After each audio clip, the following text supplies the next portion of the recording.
είναι αυτό? Ένα σπουργίτη.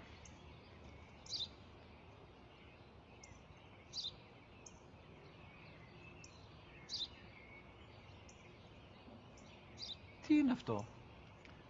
Μόλις τώρα στο πατέρα, σπουργίτη είναι.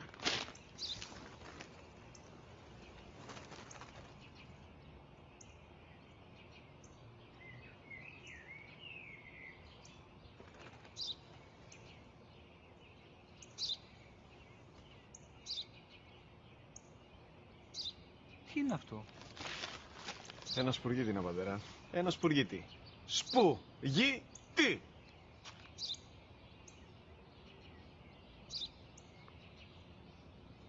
Τι είναι αυτό? Γιατί το κάνεις αυτό το πράγμα, μπορείς να μου πεις? Τόσες φορές σου είπα, είναι ένα σπουργίτη! Δεν το καταλαβαίνεις!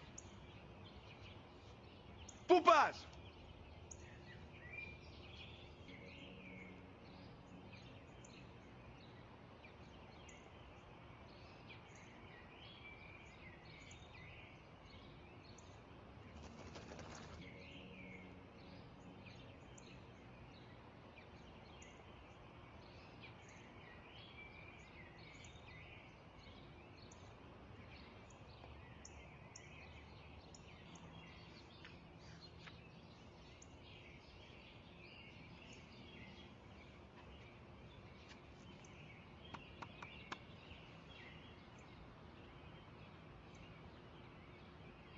Δυνατά.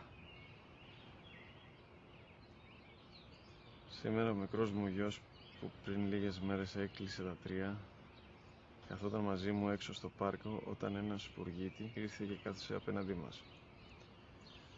Ο γιος μου με ρώτησε 21 φορές τι ήταν αυτό και του απάντησα και τις 21 φορές ότι ήταν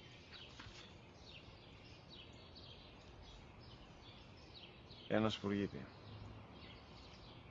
Τον αγκάλιασα τρυφερά και τις 21 φορές που μου έκανε την ίδια ερώτηση, ξανά και ξανά,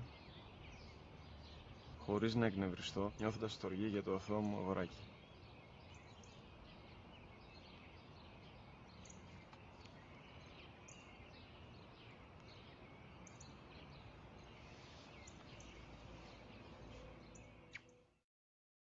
وقضى ربك ألا